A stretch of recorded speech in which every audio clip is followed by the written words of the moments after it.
Sejam bem-vindos.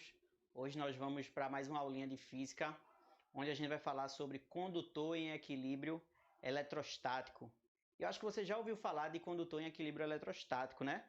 Você pode não estar lembrado muito bem o que isso significa, mas é devido a esse condutor em equilíbrio eletrostático que a gente vai ter a possibilidade da famosa gaiola de Faraday ou da blindagem eletrostática, como você queira chamar, tá certo? Ou gaiola de Faraday, ou blindagem eletrostática, beleza?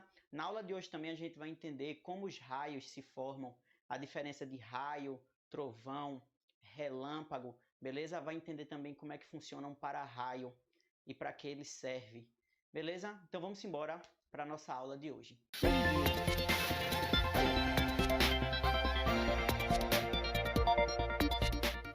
Galera, primeira coisa, o que seria um condutor em equilíbrio eletrostático?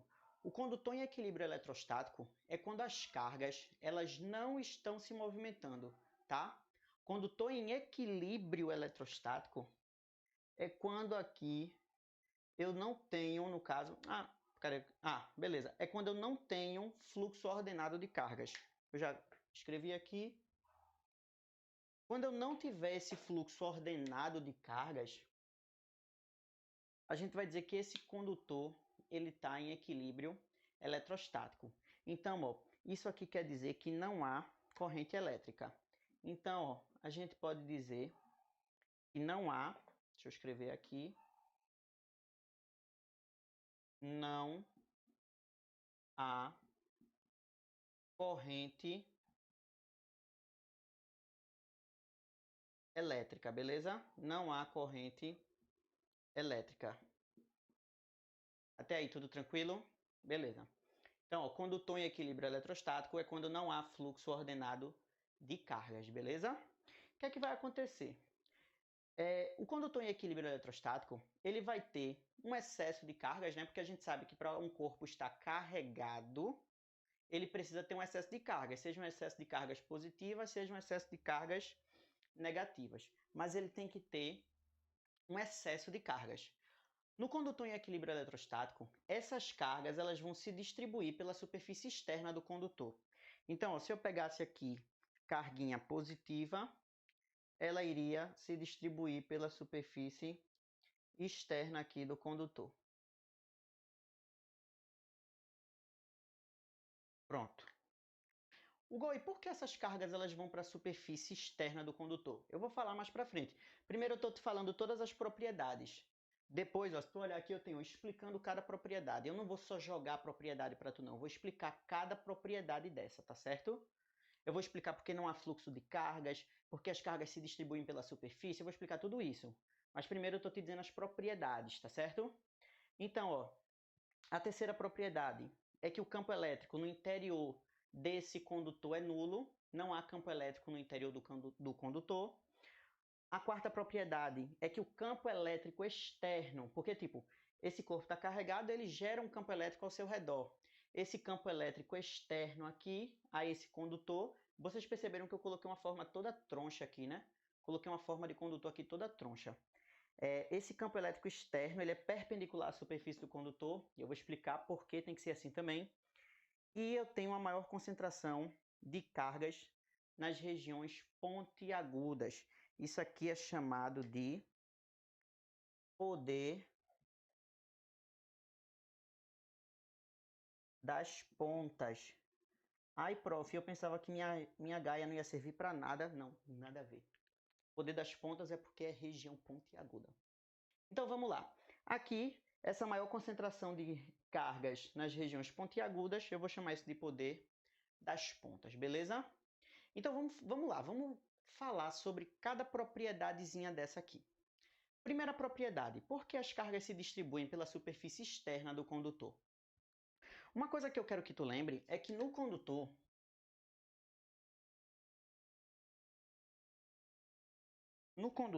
os elétrons são o quê? Livres para se movimentar. No condutor, os elétrons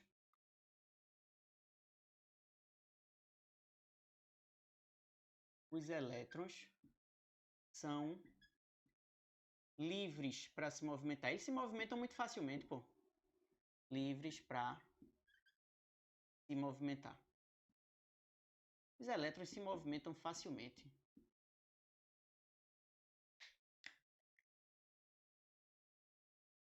E bonitinho, beleza.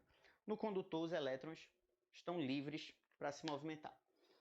Beleza, então eles se movimentam através do condutor livremente.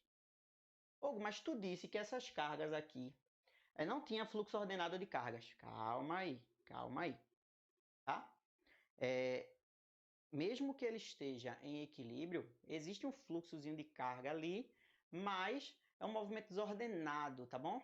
Um movimento meio caótico, desordenado. Ordenadamente não existe esse movimento de cargas, tudo bem? Então, no condutor esses elétrons são livres para se movimentar. Tá, eita, faltou uma propriedade aqui, mas eu escrevo ela daqui a pouco.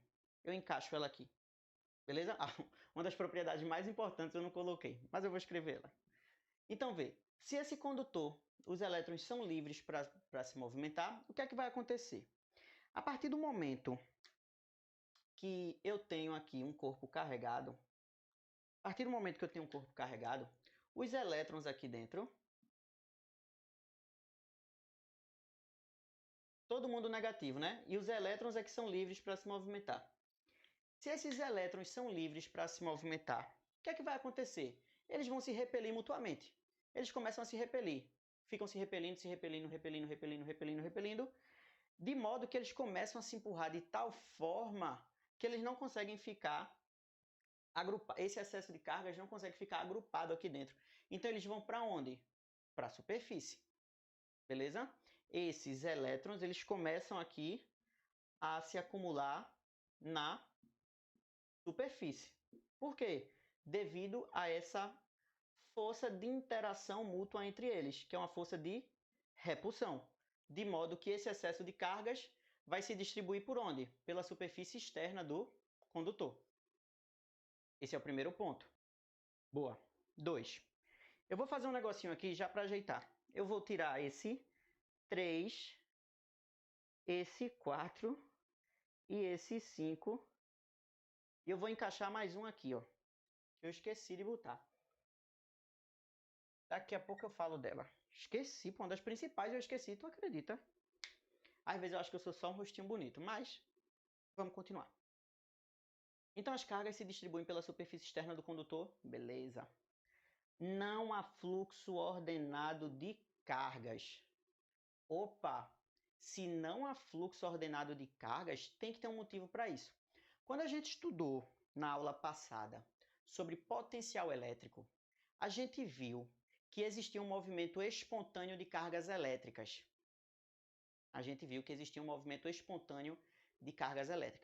Cargas elétricas negativas, elas iam espontaneamente para as regiões de maior potencial. Então, ó, a gente viu que cargas elétricas negativas, vou colocar isso aqui, cargas negativas vão espontaneamente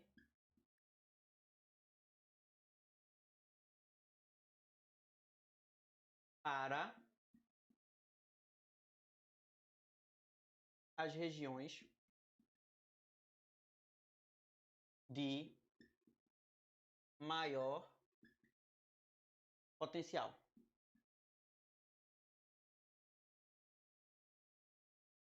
Tá? As cargas negativas vão espontaneamente para as regiões de maior potencial.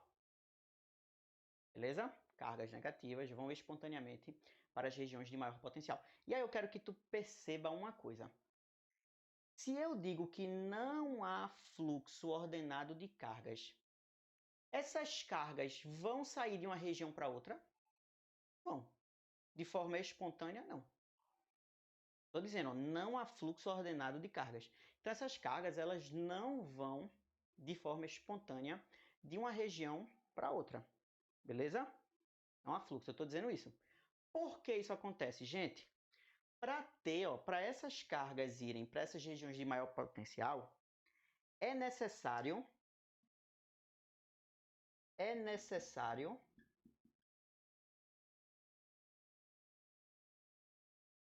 existir, acho que eu estou na frente, é necessário existir uma DDP. Ou Gui, o que é bexiga essa DDP? É a nossa diferença de potencial. É necessário que exista uma diferença de potencial para que essa carga saia de uma região de menor potencial para ir para uma região de maior potencial. Por que eu estou falando da carga negativa? Porque são as livres para se movimentar no condutor. Então, ela precisa sair de uma região de menor potencial para uma região de maior potencial. Então, é necessário que exista uma diferença de potencial. Gente, se não há esse fluxo ordenado de cargas, existe diferença de potencial? Não, não existe diferença de potencial. Isso quer dizer o quê? Isso quer dizer o quê? Que, deixa eu só tirar esse fio aqui. Isso quer dizer o quê? Que para esse condutor aqui, qualquer ponto que eu escolher, se eu escolher um ponto A aqui, um ponto B ou um ponto C aqui na superfície, para qualquer ponto que eu escolher aqui, os potenciais serão iguais. Os potenciais serão iguais. Por quê? Porque não há esse fluxo ordenado de cargas. Então, o potencial VA é igual ao potencial VB e é igual ao potencial VC.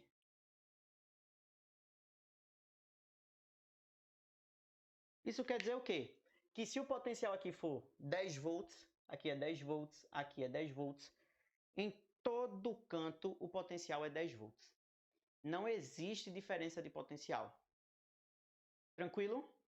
Não existe diferença de potencial, então o potencial é constante para toda a região do condutor, seja a região interna, seja a região da superfície do condutor, beleza? Para qualquer ponto do condutor, o potencial é constante, então essa é a nossa propriedade 3. Para todo o condutor,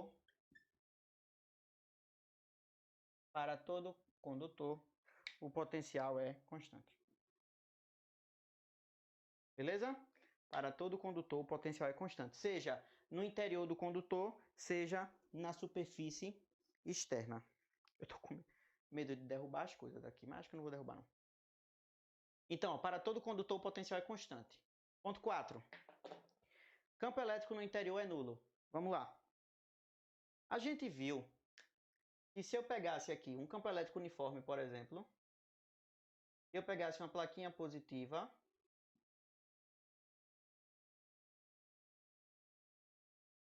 e aqui uma plaquinha negativa,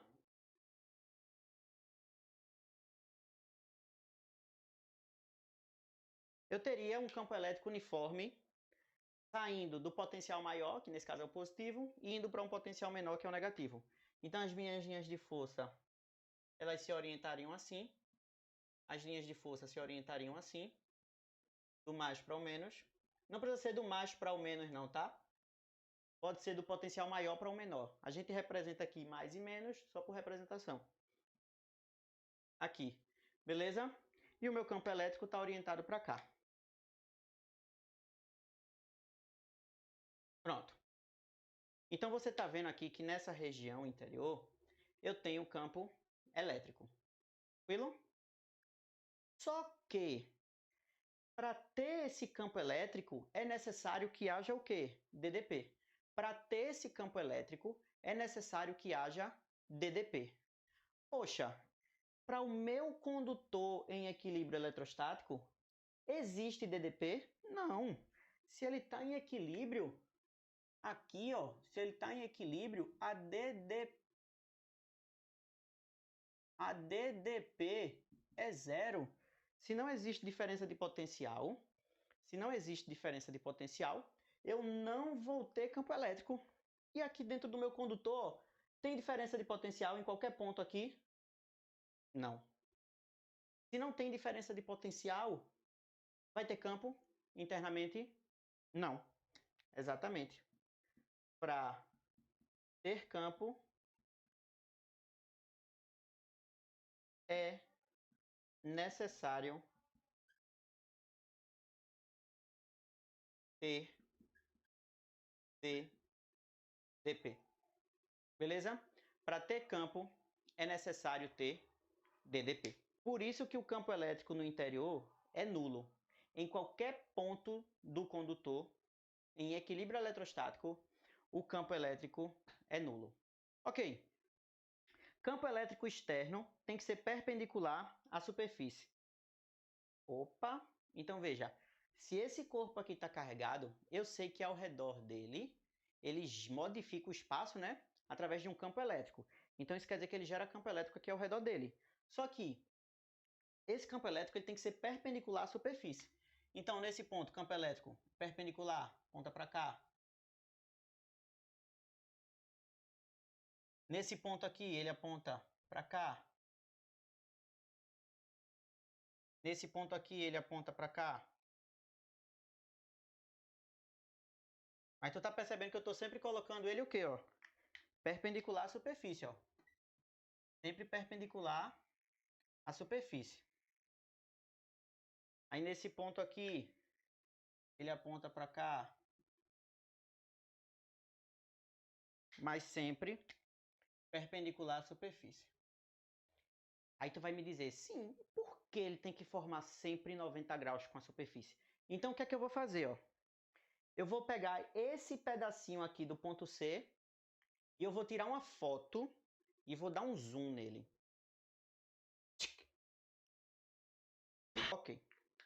Então, ó, eu vou colocar o campo aqui, que deveria ser perpendicular. O campo aqui deveria formar 90 graus com a superfície. Olha o que eu vou fazer. Eu não vou colocar ele perpendicular, eu vou colocar ele inclinado. Hugo, mas tu disse que tu não pode? Sim, mas eu estou botando o errado para você ver porque não pode ser o errado. Hugo, não pode ser o errado porque tu disse que não pode. Não, não só por isso. Vou mostrar. Então aqui botei o campo inclinado. Botei o campo inclinado, certo? Quando a gente estudou vetores, a gente viu que para um vetor inclinado, eu posso fazer a decomposição dele em duas projeções, que são as projeções que eu chamo de projeções ortogonais. Percebeu que eu coloquei aqui o vetor inclinado? Percebeu? O que a gente vai fazer agora? Eu vou decompor nas suas componentes ortogonais. Eu vou chamar isso aqui de EX.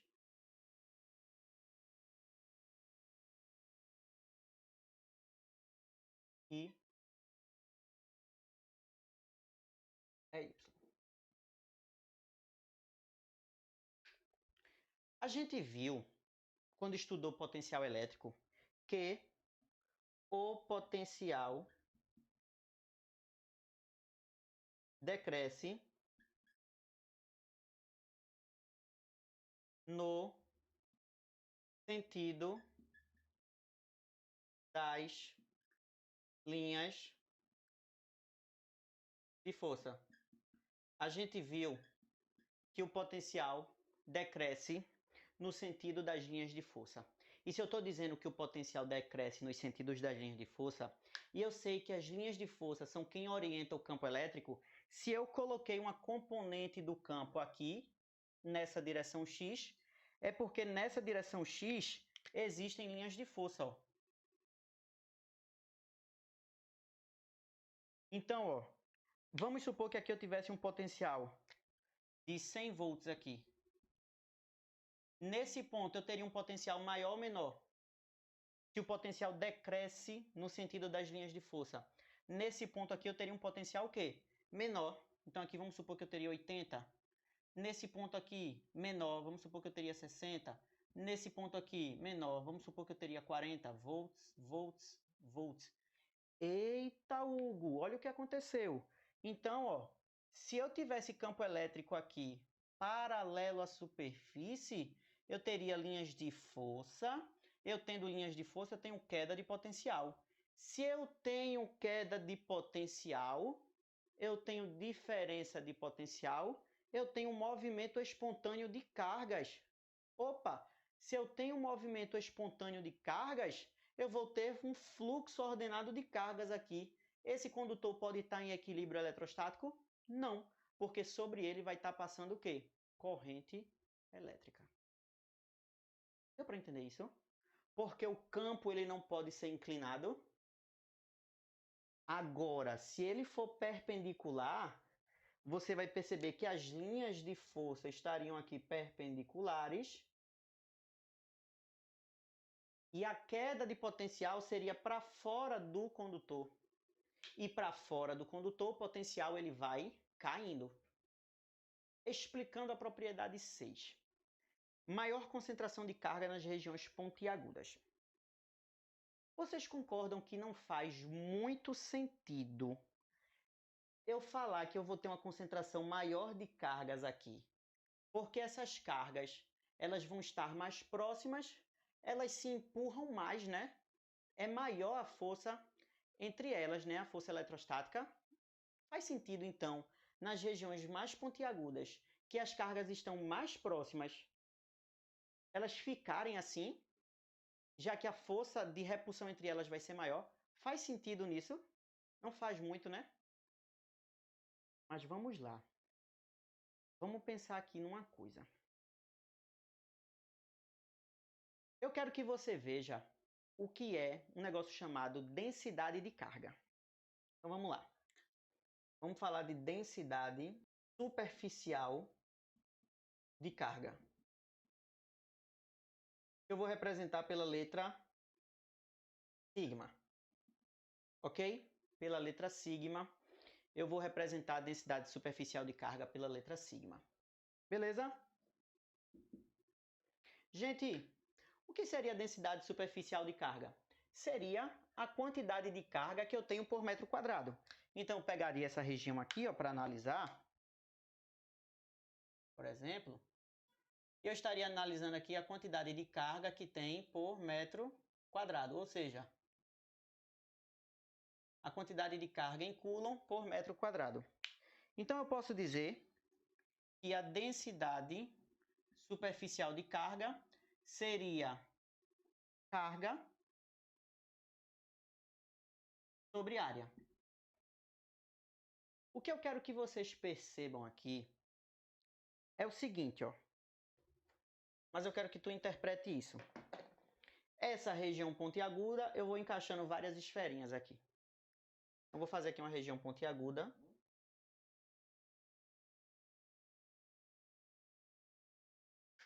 Eu vou fazer isso aqui, ó.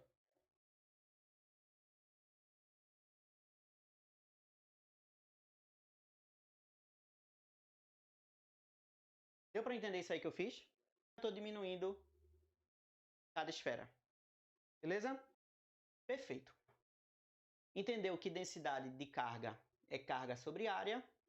Eu quero que tu tenha entendido isso aqui. Ok. Gente, por que eu estou mostrando para a esfera? Porque é mais fácil, né? Ela é toda uniforme, então as cargas se distribuem uniformemente, é mais fácil da gente entender. Então, ó, o que é que vai acontecer? Eu vou pegar aqui uma esfera e aqui é o centro dela, ok? Isso é um condutor esférico. Condutor esférico. A gente vai falar, quando eu terminar isso aqui, a gente vai falar de para-raio. Agora a gente vai falar depois de para-raio. Vai falar de gaiola de Faraday e depois eu vou falar de condutor esférico. Mas eu já vou adiantando uma coisa aqui para a gente entender. Então, ó, no condutor esférico, existe aqui uma carga Q, tá? Que ela vai se distribuir onde? Pela superfície externa do condutor. A carga Q, ela se distribui pela superfície externa do condutor. Como o meu condutor, como o meu condutor aqui ele é uniforme, a distribuição vai ser uniforme. Então, eu vou colocar que ela faz essa distribuição aqui, ó. 1, 2, 3, 4, 5, 6, 7, 8. Cada carguinha aqui dessa, ela é responsável por uma parte da carga total. Cada carguinha dessa, ela é responsável por uma parte da carga total. Concorda com isso? Se cada carguinha dessa, ela é responsável por uma parte da carga total, quando eu somar essa carguinha aqui 1, mais essa carguinha aqui 2, mais essa carguinha aqui 3, mais essa carguinha aqui 4, mais essa carguinha aqui 5 e por aí vai.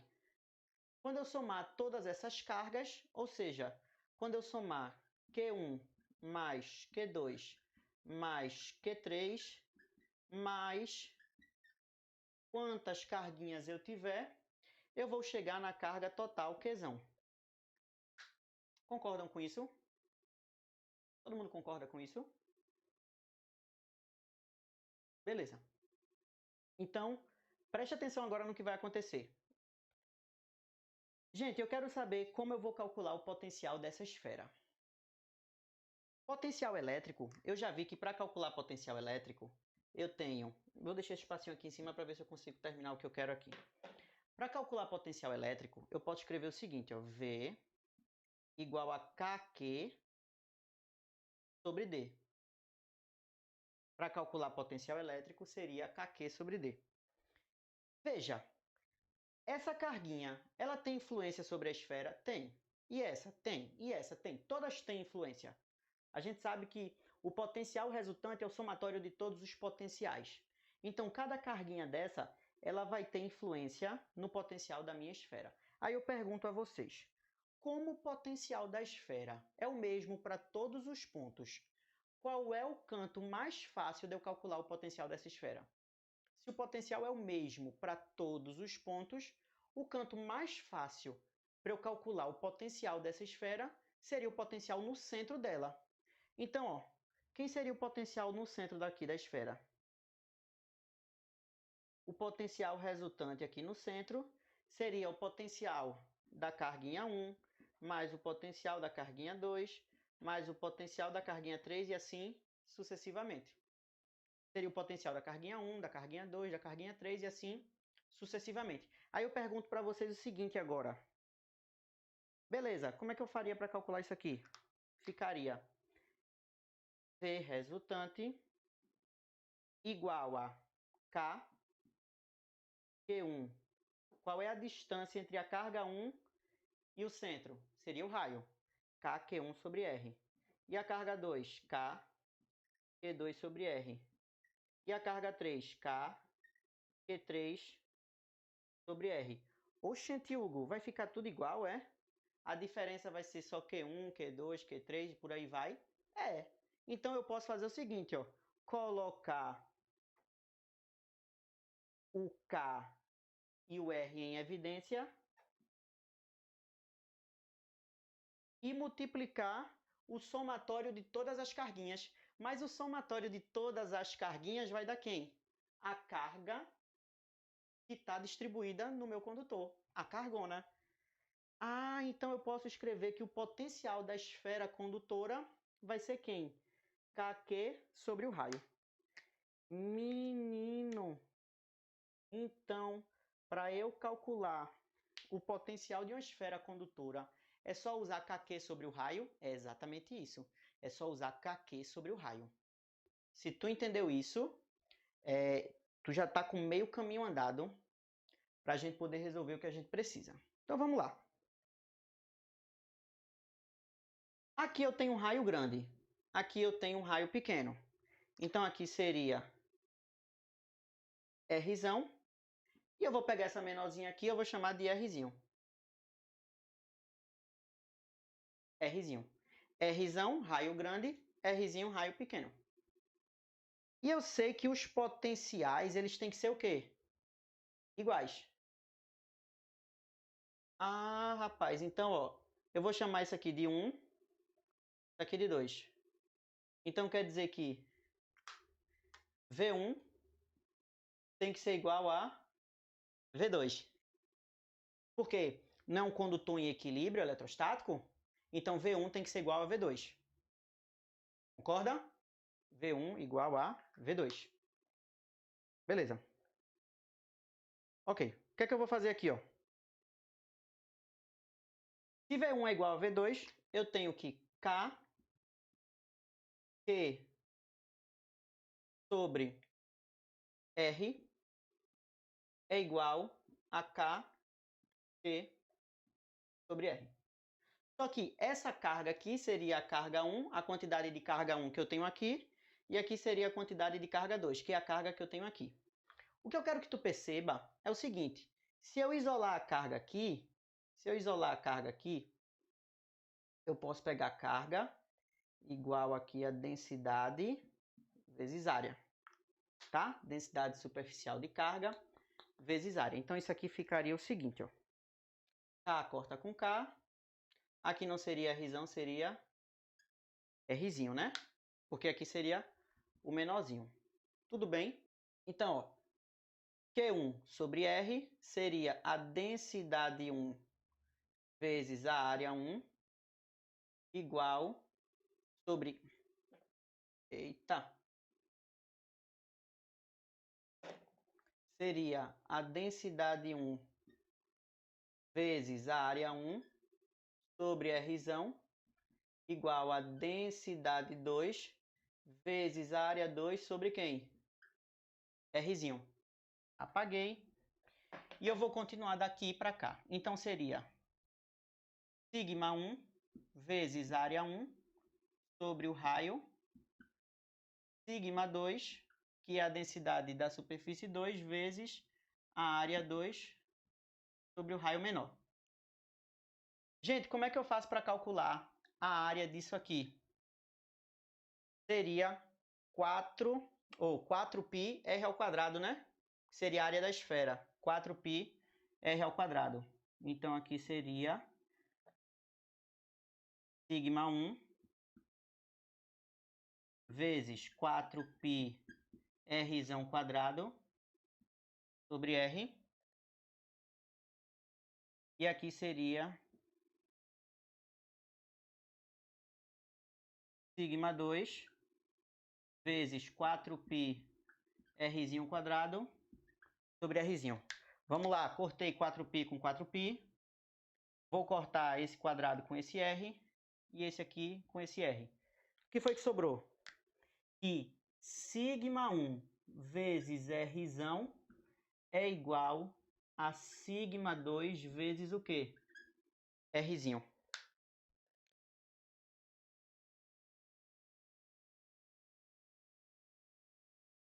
Aí tu pode me dizer o seguinte, Hugo, isso aí quer dizer o quê? O que é que isso quer dizer? Nos pontos... Isso aqui é uma igualdade, né? Isso aqui é uma igualdade. Então, quer dizer ó, que quanto maior for o raio, menor a densidade superficial de carga. Quanto menor for o raio, maior a densidade superficial de carga. Então, ó, onde é que eu vou ter mais carga por metro quadrado? Nas regiões pontiagudas ou nas regiões mais abertas? Oxi, eu vou ter maior quantidade de carga por metro quadrado nas regiões mais pontiagudas, porque elas têm o menor raio. Então, a densidade superficial de carga ela vai ser maior nas regiões mais pontiagudas. Entenderam de onde vem a questão do poder das pontas? É devido justamente a, nessas regiões mais pontiagudas, eu tenho uma maior densidade superficial de carga. Se eu tenho uma maior densidade superficial de carga, quer dizer que nessas regiões pontiagudas, eu tenho mais ou menos campo elétrico.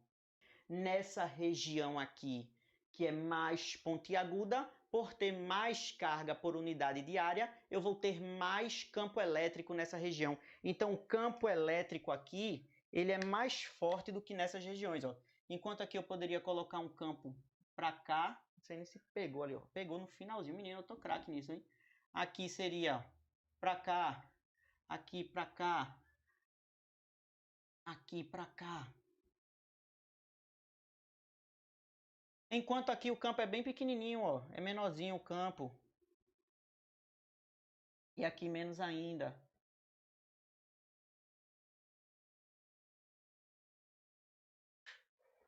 Ok?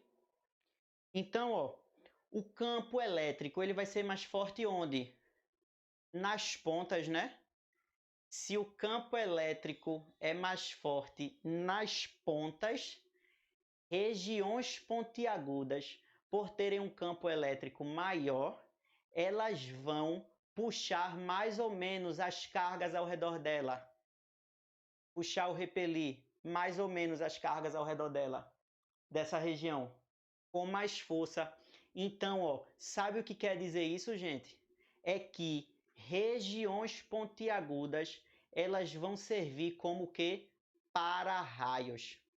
Regiões pontiagudas vão servir como para-raios. Justamente porque, por causa do poder das pontas, já que nas regiões pontiagudas o campo elétrico ele é mais intenso, ok? E aqui a gente explicou todas as propriedades de condutor em equilíbrio eletrostático. Então o que é que eu vou fazer agora? Eu vou apagar isso aqui tudinho. Vou apagar isso aqui tudinho e a gente vai falar sobre o quê? A gente vai falar sobre para-raio. A gente já falou um pouquinho sobre para-raio, né? Vou falar também sobre raio, trovão e relâmpago, a diferença de raio, trovão e relâmpago. E depois a gente vai falar de blindagem eletrostática. Tudo bem? Então vamos embora pegar essa sequência aí e vou apagar tudo. Vamos lá, falar agora de raio, relâmpago e trovão. Eu peguei aqui uma nuvem, tá?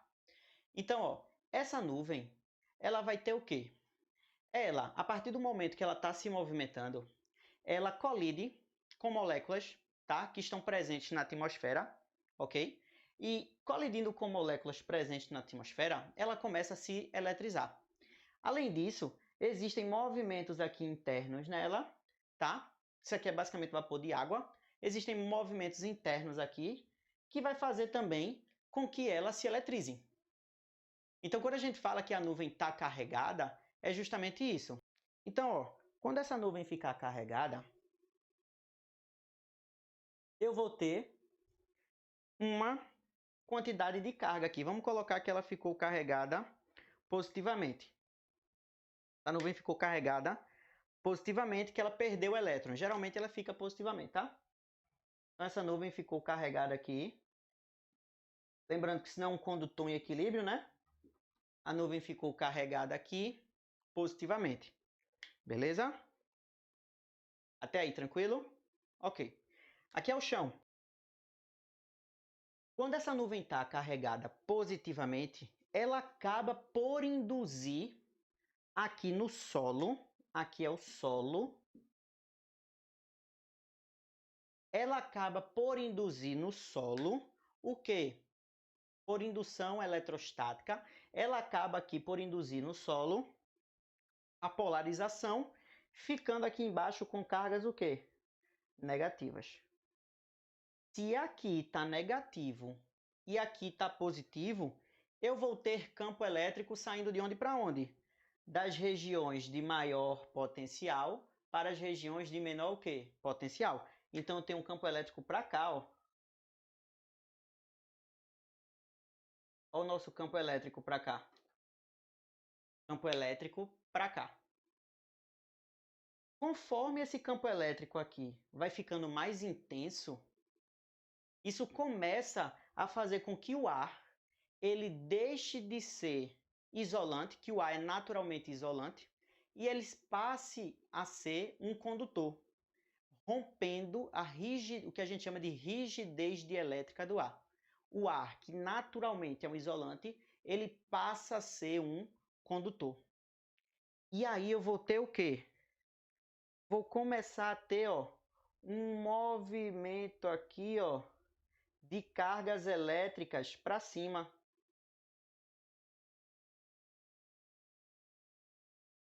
Ô Gui, por que tu botou para cima aí? Vamos lá falar sobre isso? Por que eu coloquei aí para cima? Porque as cargas negativas, elas procuram as regiões de maior ou de menor potencial. As cargas negativas procuram as regiões de maior potencial. Então as cargas negativas aqui vão subindo. O nome disso é o quê? Raio. Que é justamente a passagem da corrente elétrica. Então, eu já vou anotar isso aqui, ó. Raio. Movimento das cargas elétricas. Eu vejo o raio. Eu consigo ver o raio. Eu consigo ver o raio. Eu consigo ver o movimento das cargas elétricas. Não, não vê. Mas se você olhar para um fio de alta tensão que está passando corrente elétrica por ele, você vê a corrente passando? Você vê a corrente passando no fio? Não vê. E o que é o raio, gente? Não é nada mais do movimento, não é nada mais, nada menos do que o movimento das cargas elétricas. Ou seja, eu não consigo ver. Eu não consigo ver o raio. O raio é o movimento das cargas elétricas. Mas, rapaz, eu vejo o que então? Vamos lá? Vamos debater sobre isso? Ok. Movimento das cargas elétricas aqui subindo. Essas cargas elétricas aqui, elas começam a colidir com os átomos presentes na atmosfera, com as moléculas presentes na atmosfera, e isso vai causar dois fenômenos, na verdade. Eu vou ter dois fenômenos aqui através dessa passagem. Eu vou ter dois fenômenos. O primeiro, vai ter uma alta, quando essa corrente passa aqui, ela começa a colidir com as moléculas e aí ela aumenta de temperatura muito bruscamente. Então, ó, esse movimento aqui gera aumento brusco de temperatura. Vai ter um aumento brusco de temperatura. Quando tem esse aumento brusco de temperatura, o que é que acontece?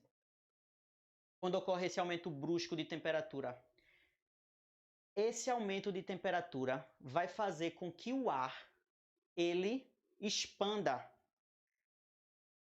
Ar expande rapidamente.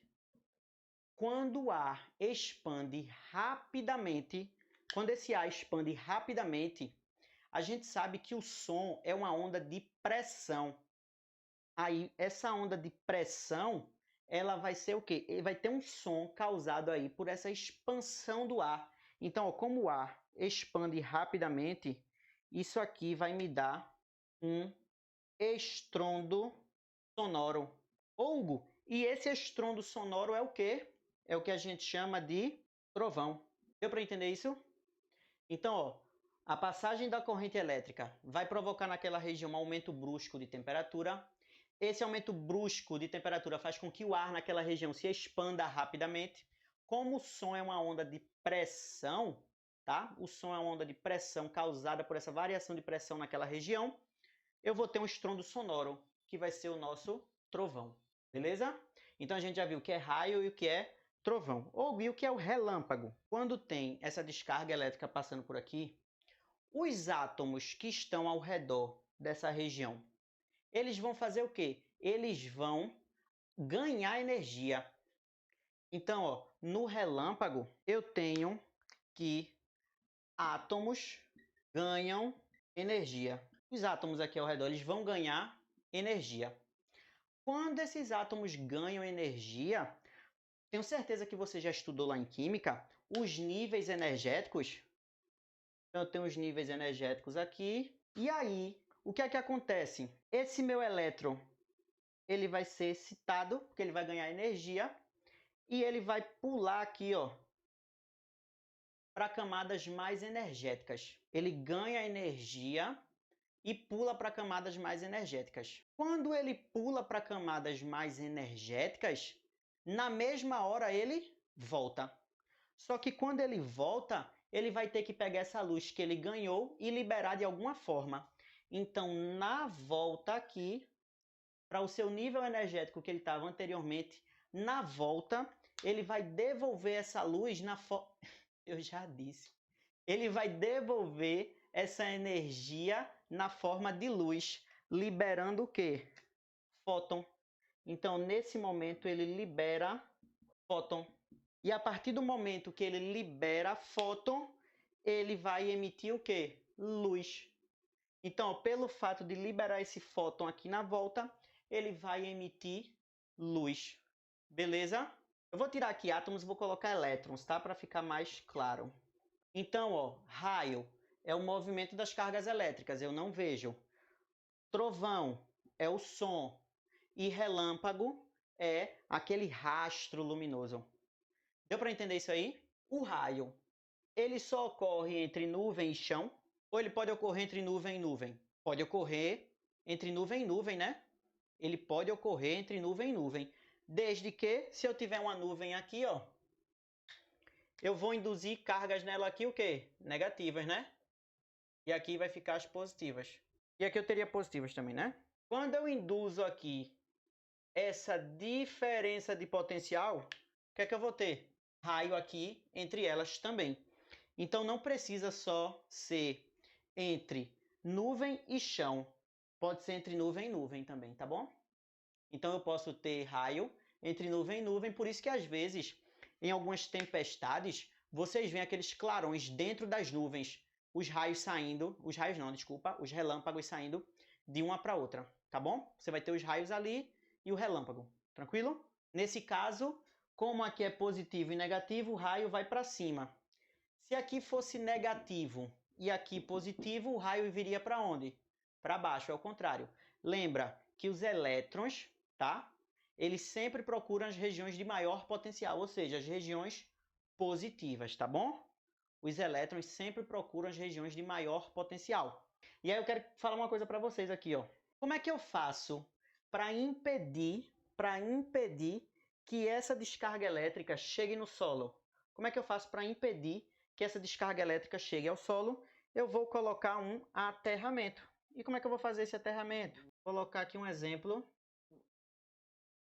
de para-raio. Então, eu coloquei aqui uma região o quê? Pontiaguda. Geralmente, no para-raio, a turma coloca cruz, coloca galinha, já viram?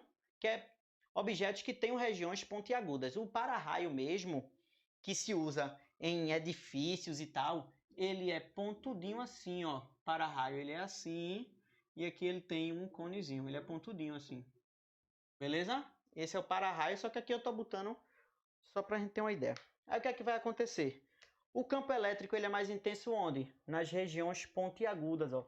Então eu teria muito mais carguinhas aqui, ó, nessas regiões pontiagudas. O campo elétrico aqui seria mais intenso, então o meu raio ele faria isso, ó. Aí o que é que eu faço? O que é que se faz?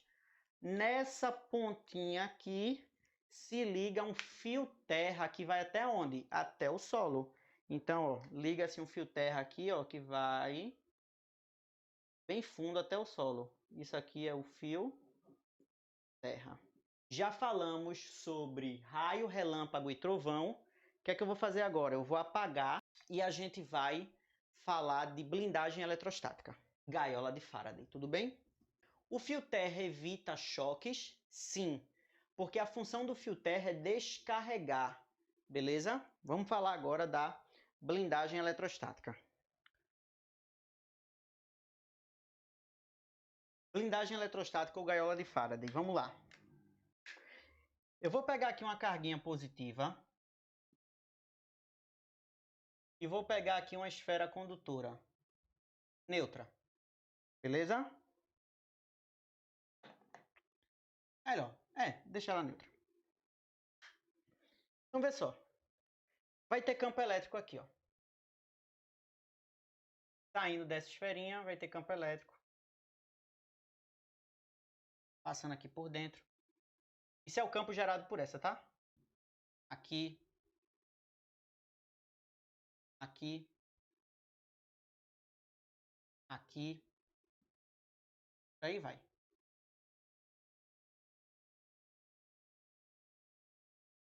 Na presença dessa carga aqui, a gente sabe que ela induz uma polarização. Então, eu vou ter uma polarização aqui, ó. Vou ter uma polarização aqui. Então, aqui fica cargas... Eita, coloquei errado. Aqui fica cargas negativas na polarização, né? Enquanto aqui fica positivas.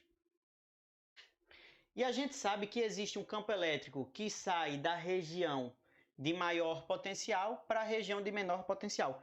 Isso, o campo elétrico, devido a essa indução aqui, ó. Então, o que é que vai acontecer? Eu vou ter um campo elétrico contrário aqui, ó.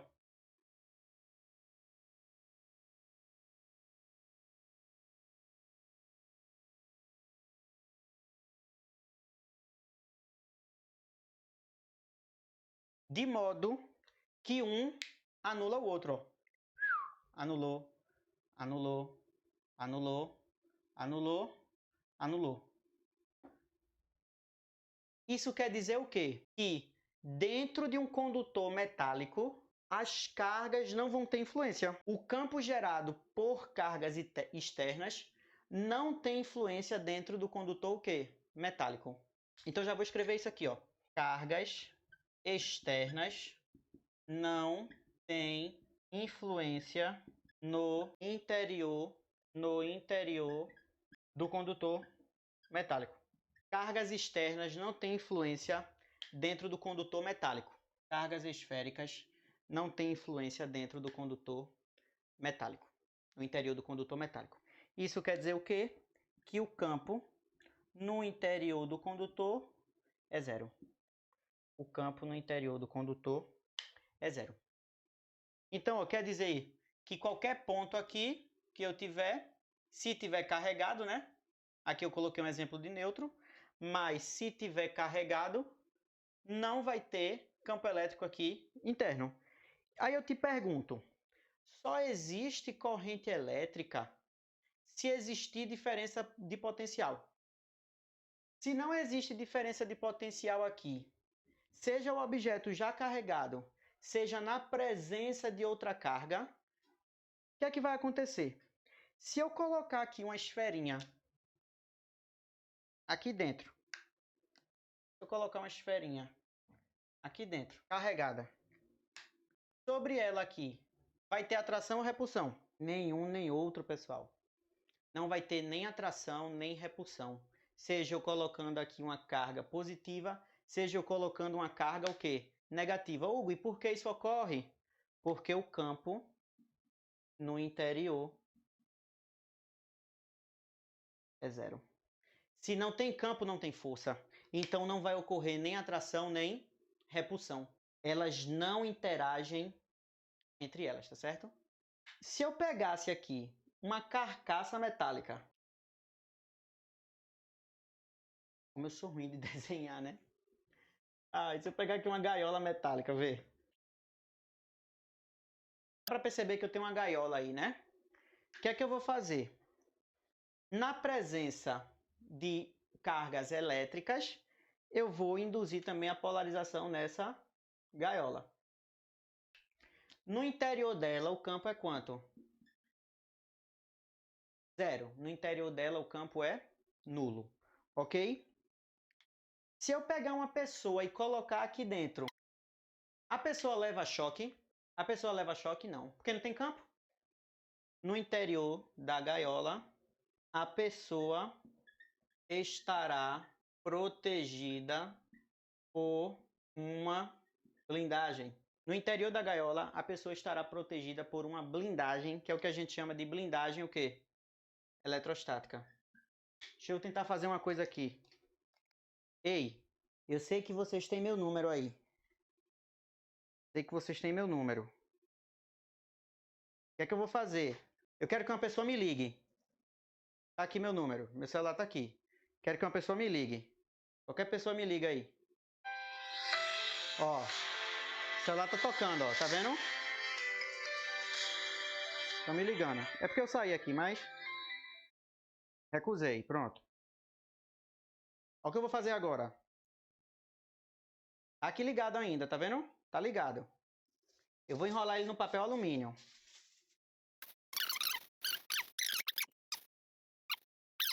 Liga aí alguém agora. E aí me diz aí o que foi que aconteceu. Parece um tablet de chocolate, né? Menino, deu uma fome agora. Liga normal aí. Tá ligando. Tá dando o quê, Duda? Não tá nem chamando. Duda, continua ligando pra mim. Por que ele não tá nem chamando, gente? Porque isso aqui, esse papel alumínio aqui, ele funciona como uma blindagem eletrostática. Esse aqui, esse papel alumínio, ele vai funcionar como uma blindagem eletrostática. Então, não permite que as ondas eletromagnéticas cheguem até o meu celular, já que o campo elétrico aqui no interior é o quê? Nulo. Então, não chegando essas ondas eletromagnéticas até o meu celular, eu não vou conseguir receber a ligação. Aí eu vou tirar ele agora, ó. Vou tirar ele agora, ó. Pra dizer que não é mentira, ó. Tirei, ó. Perdi o papel alumínio. Liga aí pra mim agora, ó. Tá ligado o celular, ó. Ó. Tá vendo? Que pegou?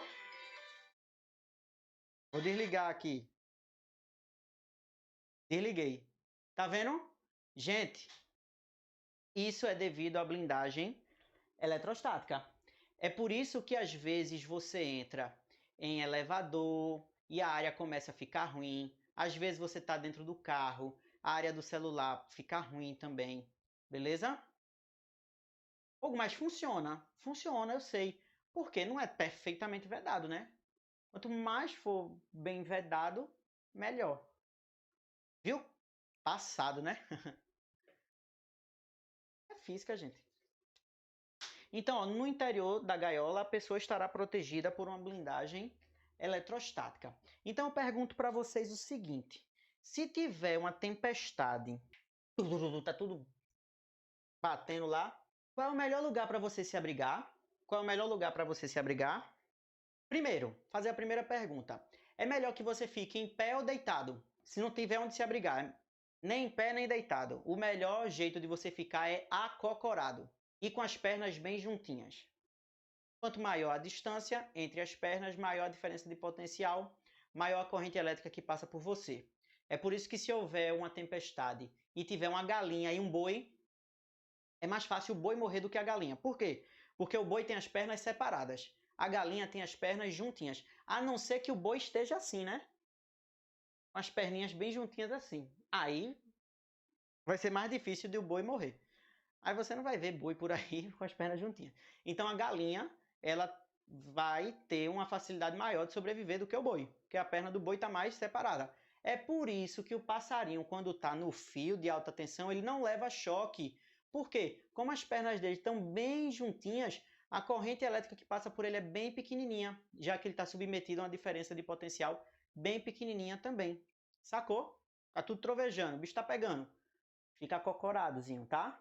Porque se tu tiver em pé, tu acaba funcionando como um para-raio, beleza? E se tu já levou uma argaia por aí, aí é que o bicho pega mesmo. E aí tu vai ver o poder das pontas. Acho que não vai ser um negócio muito legal não, mas deu para entender? Deu, né? Perfeito. Então, ó, numa tempestade, o melhor lugar para você ficar é no interior de um carro. Por que no interior de um carro? Por que no interior de um carro? Porque você vai ter a descarga aqui, ó. E quando ela bater na carcaça metálica, ela vai para onde essa descarga? Ela vai passar por aqui, ó, por fora, ó.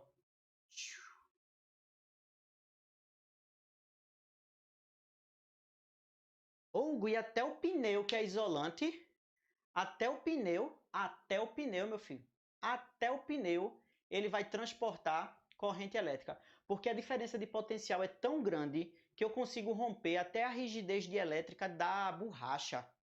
E aí o pneu, que ele é naturalmente um condutor, naturalmente um isolante, ele passa a ser um condutor. O que protege a pessoa da descarga elétrica não é os pneus isolantes, tá? Não são os pneus isolantes, e sim a blindagem eletrostática da carcaça metálica do carro. Beleza? E a pessoa que está aqui dentro vai ficar o quê, ó? Protegida aqui, ó, na moralzinha. Tá vendo? Outra coisa, já me perguntaram, Hugo, se eu tocar na parte interior do carro, na parte de dentro, se eu tocar na parte de dentro, eu vou tomar choque? Não. Na parte de dentro, não. Na parte de fora o bicho pega. Mas na parte de dentro, não, porque não tem campo no interior. Hugo, mesmo na superfície, mesmo você tocando na superfície, não tem campo na parte interior. Tranquilo, porque as cargas se distribuem na superfície o quê? Externa. Na superfície interna não tem nada. Então você não leva choque. Você pode deitar no carro assim e nada. Beleza? Eu tô com vontade que tenha uma tempestade aí, que eu vou sair com o carro e vou ver se isso dá verdade mesmo. Melhor não, né? Outra coisa, quando sair do carro, sai com as duas perninhas juntas e pula, tá? Por quê? Você pula com as perninhas juntas. Por quê? Porque se você bota uma perna e a outra ainda tá dentro do carro, opa, você gera uma diferença de potencial. Gerando uma diferença de potencial, você leva um choque. Então você dá um saltinho assim, ó, para fora com as perninhas juntinhas, tá? Nada de abrir um espacate para sair do carro. Perninha juntinha. falamos de blindagem eletrostática, gaiola de Faraday, tá bom? A gente vai falar agora sobre condutor esférico. Vamos lá. O que seria um condutor esférico? Eu vou pegar um condutor que seja formato esférico. O raio do nosso condutor. Mesma coisa aqui, ó, o raio do nosso condutor. Ok? Essa distância daqui para cá é o raio. Então, vou pegar aqui, ó. Ó, deu meio errado, mas deu certo. Aí eu vou pegar alguns pontos para a gente analisar. Vou pegar aqui essa linha. E aqui eu tenho um ponto A, um ponto B, melhor. Não, vou deixar aqui. Um ponto bem pertinho, C, aqui D. E aqui é o ponto D. E aí o que é que eu vou fazer? Eu vou analisar o campo elétrico e o potencial elétrico devido a essa esfera que está carregada aqui com carga Q,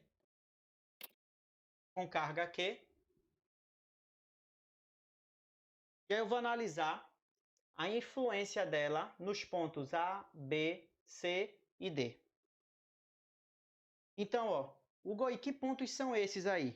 O ponto A é dentro, o ponto B é na superfície, o ponto C é muito próximo à superfície,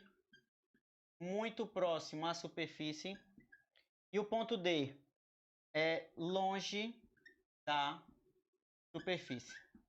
Galera, como é que eu faço para calcular potencial elétrico gerado por uma carga? E a gente já viu que o potencial gerado por uma carga, na verdade, por uma distribuição de cargas, por uma esfera aqui, o potencial é K tesão sobre R. Hugo, isso vai valer também para campo elétrico? Vai, e eu posso te mostrar por quê. Por que isso vale? Peguei aqui uma esferinha, peguei uma carguinha pontiforme. Carguinha positiva pontiforme, o campo aqui dela é divergente. Aí eu pergunto para vocês, o campo ele é calculado pela densidade de linhas de força. Quanto mais próximas estiverem as linhas de força, maior o campo. Quanto mais distantes estiverem as linhas de força, menor o campo. Então, o campo elétrico ele depende da densidade de linhas de força. Ou seja, se eu pegar aqui uma região esférica, o campo é o mesmo para qualquer região dessa aqui. O ponto é o mesmo para qualquer região dessa aqui. Se agora eu colocar aqui um condutor, essa carga distribuída num condutor esférico, isso aqui de dentro some. Porém, essas linhas de força elas continuam do mesmo jeito. Ó. Por quê? Porque tem que sair perpendicular do mesmo jeito.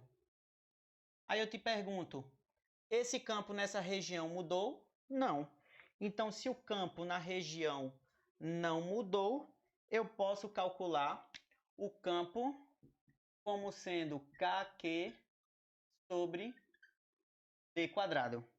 Onde D é a distância do centro, que era onde tinha a carguinha putiforme, para o ponto que eu quero analisar. Isso aqui seria o D. Então, eu posso usar KQ sobre D quadrado do mesmo jeito. Beleza? Então, eu posso calcular KQ sobre R para o potencial, ou KQ sobre D também. E posso calcular, vou até botar D aqui para você ver que é a forma geral, né? E posso calcular KQ sobre D ao quadrado para campo. Então, acaba isso aqui, apaguei. Vamos analisar em cada ponto. Quem é que eu vou analisar aqui em cada ponto? Eu vou analisar o potencial e eu vou analisar o campo elétrico. Vamos lá, então. Vamos calcular o potencial, V, e o campo E. Tranquilo? Potencial V e o campo E. Beleza. Vamos lá, gente. Quero que você preste atenção numa coisa aqui, ó. Esse ponto A, ele está o quê? Ele está dentro do meu condutor esférico. Como é que eu calcularia o potencial dele? Poxa, potencial então seria potencial do ponto A, seria, eu vou botar assim só V, né? Já sabe como calcula. V igual a KQ sobre R. O potencial na superfície calcula do mesmo jeito, já que a distância é a mesma, KQ sobre R. E no ponto C, que é muito próximo à superfície, KQ sobre R mais alguma coisinha, onde esse X seria esse pedacinho aqui. Mas esse pedacinho é tão pequeno, tão pequeno, tão pequeno, tão pequeno, tão pequeno que eu desprezo. Então vai ser só KQ sobre R. Do mesmo jeito, tá vendo? Já que ele é tão pequeno que eu desprezo. E longe da superfície? Longe da superfície, eu teria que saber qual é a distância. Então seria aqui uma distância D. Então aqui seria V igual a KQ sobre D. E o campo, Hugo? Vamos lá ver o campo? O campo no interior é quanto? Eita, no interior a gente já viu que o campo é nulo. Então, o campo no interior, ele é nulo. Não existe. Porque campo no interior do condutor, ele é nulo. Ô, Hugo, e num ponto aqui, bem próximo à superfície, tá? Um ponto bem próximo à superfície seria E igual a KQ sobre R mais X ao quadrado. Só que eu já disse que esse X aqui é tão pequenininho que eu faço o quê? Desprezo. Eu desprezo. Então vai ficar só KQ sobre R ao quadrado. Hugo, isso aqui é fora, né? Isso aqui é fora, aqui, bem pertinho. É. E dentro é zero. E exatamente em cima. O cara perguntou exatamente em cima da superfície. É quanto? Exatamente na superfície é quanto? Exatamente na superfície é difícil de calcular. É difícil de calcular. Por quê? Imagina que você está embaixo de uma porta. Você está exatamente embaixo da porta. Exatamente embaixo da porta. Você está dentro do ambiente ou fora do ambiente? A pessoa fica, meu irmão, tô dentro, tô fora, não sei. Tô meio dentro, meio fora. Aí, por convenção, se diz que o campo aqui no interior, para não fazer raiva para ninguém, é metade do campo exterior. Porque seria 0 de dentro mais 1 de fora, metade do exterior. Mas eu quero que você coloque aqui uma ressalvazinha. Isso aqui está em desuso. Não se cobra mais isso, por quê? Porque eu nem tenho como provar que é metade ali, que o campo é metade do campo externo. Então, ó, eu estou colocando porque alguns lugares já cobraram isso, mas não está certo. Não está certo. Eu estou colocando para que você saiba que alguns livros, até alguns livros, cobram que aqui é metade, tá? Exatamente na superfície é metade, mas isso não tá certo. Não é assim. Ou, Gui, como é? Como é, é muito mais complicado. Você teria que entender o que é uma superfície gaussiana, entender de cálculo, tá? Fazer integral, derivada, entender um pouquinho de física elétrica do ensino superior para você chegar a alguma coisa que pudesse, para que a gente pudesse calcular aqui na superfície, tá? Então você esquece isso. Pode ser que às vezes apareça um meio, pode ser, mas isso aí é muito raro, tá bom? Ou e o campo lá na distância zona? O campo na distância zona é KQ sobre D ao quadrado. Então aqui seria KQ sobre D ao quadrado. E se eu tivesse um gráfico para analisar o campo e o potencial? Vamos ver? Campo e o potencial. Vou fazer um gráfico aqui primeiro para potencial, começando aqui do zero, né? Aqui seria o potencial e aqui seria a distância. E aqui seria o campo e aqui seria a distância. Aí se você olhar direitinho, essa distanciazinha aqui é R. Essa distanciazinha aqui é R também.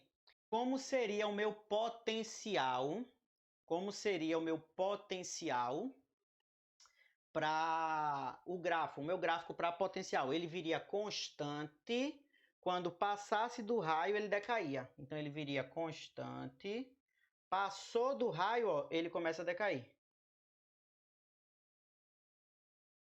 Como seria o meu gráfico? Ele aqui é um pouquinho mais... Aqui assim, pronto. Aí, ó. Beleza? E como seria o meu gráfico para campo? Para campo, ele viria, ó, até eu chegar na superfície, ele viria 0. Na superfície eu não sei o que é intervalo aberto. Aqui em cima também eu não sei o que é intervalo aberto, porque é no raio, né? E a partir do momento que eu saio, ele começa a cair, ó. E por aí vai. Então isso aí seria o meu comportamento o comportamento do meu gráfico para potencial em função da distância e para campo em função da distância.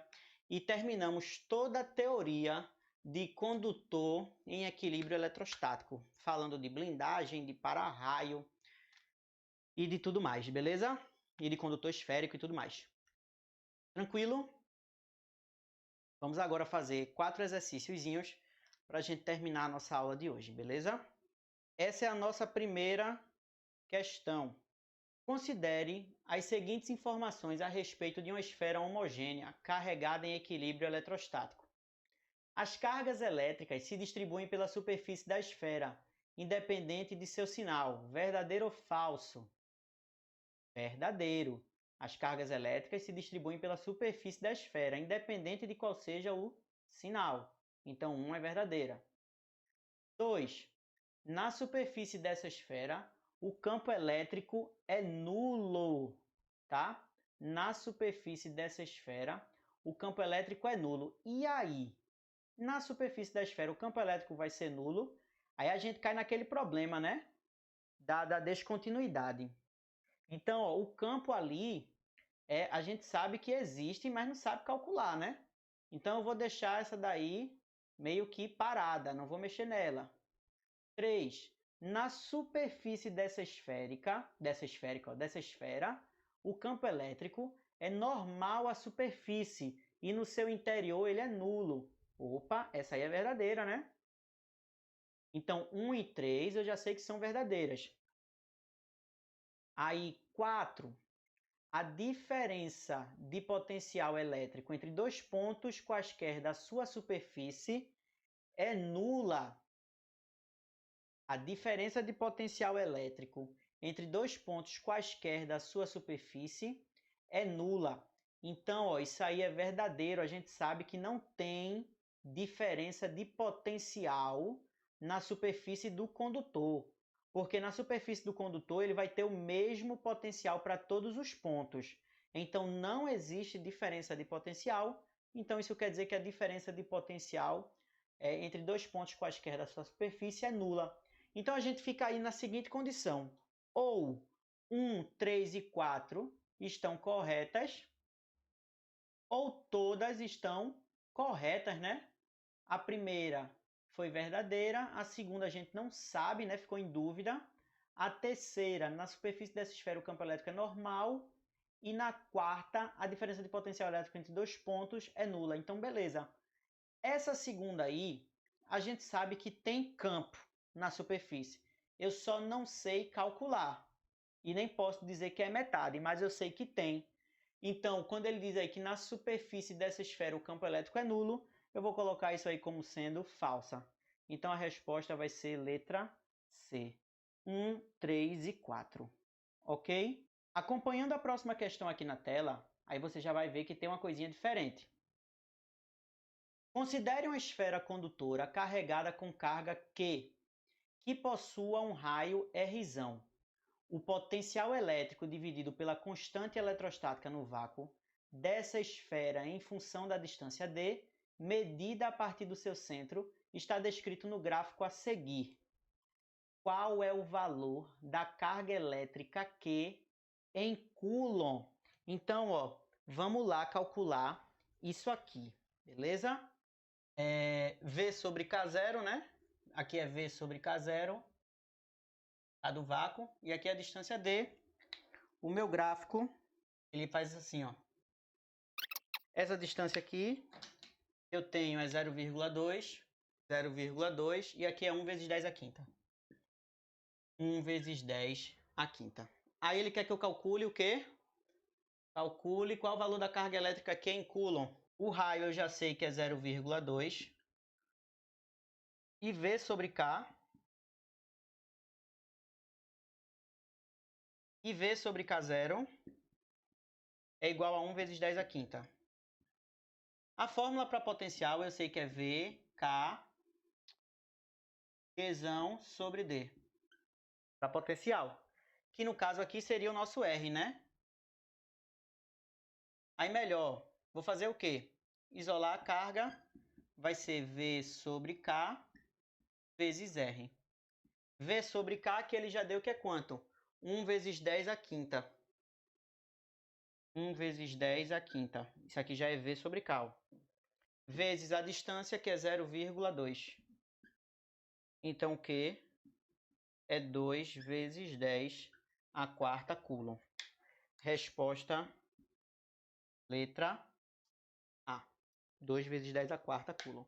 A gaiola de Faraday é um curioso dispositivo que serve para comprovar o comportamento das cargas elétricas em equilíbrio. A pessoa em seu interior não sofre descarga.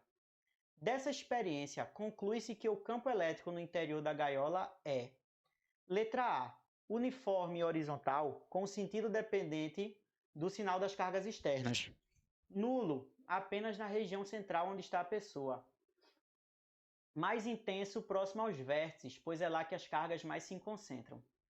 Veja, ele quer no interior da gaiola, gente. Se é no interior da gaiola, não viaja muito. Ele vai ser nulo em qualquer ponto da gaiola, tá certo? Em qualquer ponto no interior da gaiola. Ou seja, ele é inteiramente nulo, o que nos dá como resposta a letra E. Continuando.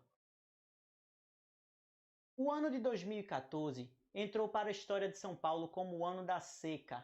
Os níveis dos reservatórios de todo o estado caíram e em muitas cidades os moradores enfrentaram torneiras secas e falta de água. Outro fenômeno que se acentua com a baixa umidade do ar é a eletrização estática por atrito. Muitas pessoas podem sentir um choque elétrico ao tocar a carroceria de um carro ou a maçaneta de uma porta, principalmente em cômodos de piso recoberto por carpete. A gente falou da questão da eletrização por atrito, não é isso? Com casacos, carpete, beleza?